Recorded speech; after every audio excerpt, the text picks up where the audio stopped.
Hi friends, मी आहे पूजा आणि तुम्हा सर्वांचं मी स्वागत करते माझं चॅनल पूजाज मॅजिक फिंगर्समध्ये। श्रावण महिना सुरू झालाय तर आता आपण उपवासाच्या रेसिपीज बघतोय। त्याचपैकी आज आपण बघणार आहोत उपवासाचा दही वडा, तेही अगदी 10 मिनिटात बनणारा। तर चला व्हिडिओला सुरुवात करूया। पण त्यापूर्वी जर तुम्ही माझ्या चॅनलवर नवीन असाल तर माझं चॅनल सबस्क्राइब करा, त्याचसोबत बेल आयकॉनवरही क्लिक करा, जेणेकरून जेव्हाही मी व्हिडिओ अपलोड करेन त्याचं नोटिफिकेशन तुम्हाला मिळून जाईल। खूपच मस्त आणि एकदम सोपी अशी ही रेसिपी आहे। तुम्ही एकदा नक्की ट्राय करून बघा।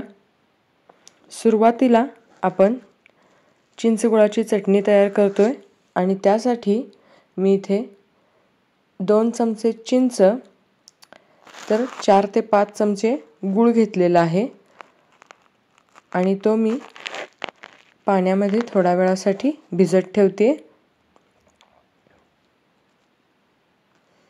चिंच आणि गूळ बुडेल इतपत आपल्याला पाणी घालायचं आहे। 10 ते 15 मिनिटे भिजल्यानंतर आपण याला मंद आचेवर उकळण्यासाठी ठेवतोय। थोडासा दाटसरपणा येईपर्यंत आपल्याला हे उकळून घ्यायचं आहे आणि त्यासाठी आपल्याला 15 ते 20 मिनिटे लागतील।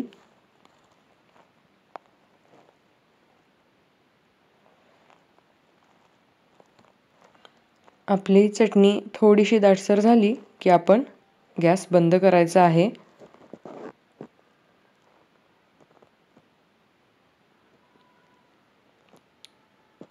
खळखळून आपली चटणी उकळते। आता मी गॅस बंद करते।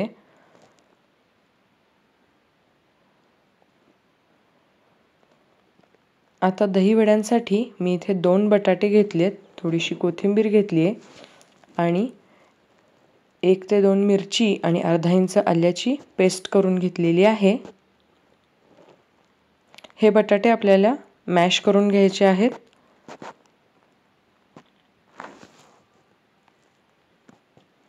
मॅश झाल्यानंतर इथे मी ॲड करते 2 ते 3 चमचे वरईचं पीठ। जर तुम्हाला वरईचं पीठ आवडत नसेल तर तुम्ही शिंगाड्याचं पीठ किंवा राजगिऱ्याचं पीठही वापरू शकता। चवीनुसार मीठ घातलेलं आहे।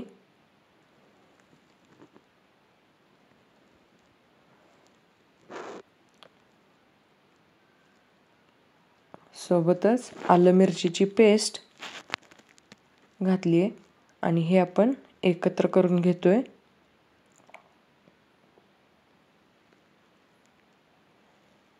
यामध्ये थोडंसं जिरं जरी घातलं तरीही चालेल आणि याचे आपण असे छोटे छोटे बॉल्स करून घ्यायचे आहेत।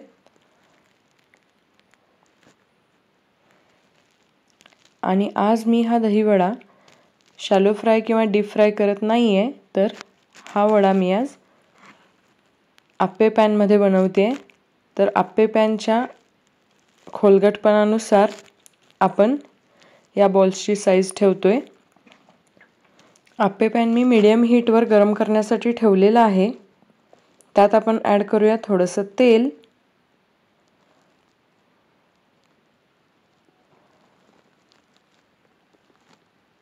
एवढ्या प्रमाणात माझे साधारण 9 वडे झालेले आहेत। तेल गरम झाल्यानंतर आपण हे वडे यामध्ये ठेवून देतोय।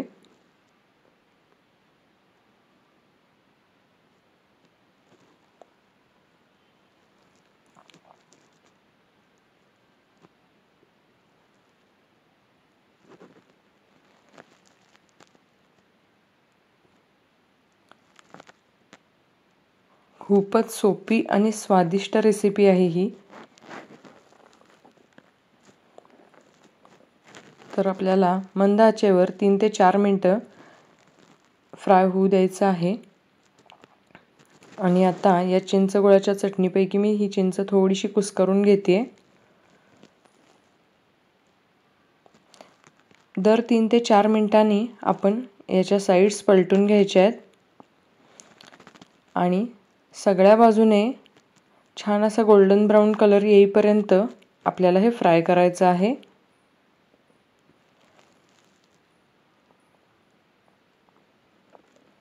तुम्ही बघू शकता कलर खूपच सुंदर आलेला आहे।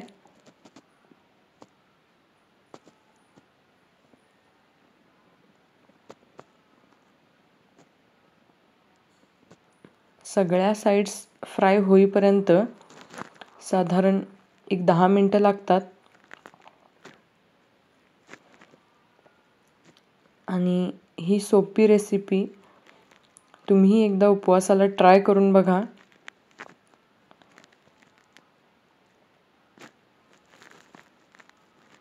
हे फ्राय होत आहे तोपर्यंत आपण जी चिंचगुळाची चटणी बनवली होती ती गाळून घेऊया।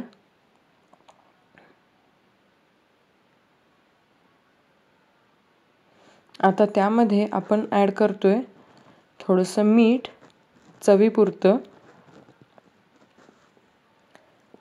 थोडंसं काळं मीठ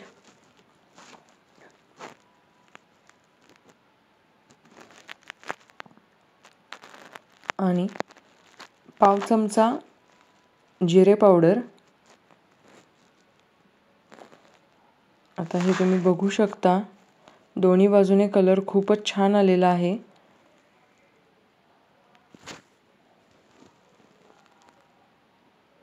आता जी बाजू भाजलेली नाही आहे ती आपण भाजून घ्यायची आहे।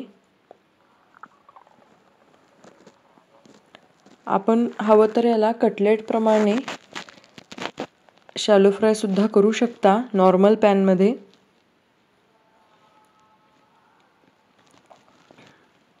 पण ही सुद्धा मेथड खूप इझी आहे।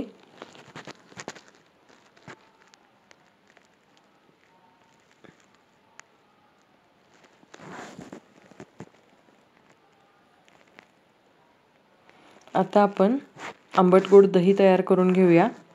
त्यासाठी मी इथे 1 कप दही घेतलंय।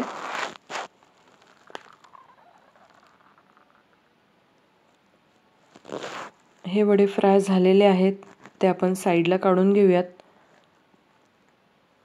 गॅस मी बंद केलाय आणि आता या दह्यामध्ये साधारण 4 ते 5 चमचे मी पिठी साखर घातली आहे आणि हे आपण थोडंसं फेटून घेतोय। दही जर तुम्हाला फार घट्ट आवडत नसेल तर तुम्ही किंचित पाणी घालून ते पातळ करू शकता, पण जास्त पातळ नाही करायचं। आता मी यात घालते 1 ते 2 चिमूट मीठ आणि पुन्हा एकदा याला फेटून घेते। तर हे आता आपलं आंबट गोड दही सुद्धा तयार आहे। आता आपण सर्व कसं करायचं ते बघूया। एका प्लेटमध्ये मी ते वडे ठेवलेत, त्यावर आपण टाकतोय हे आंबट गोड दही।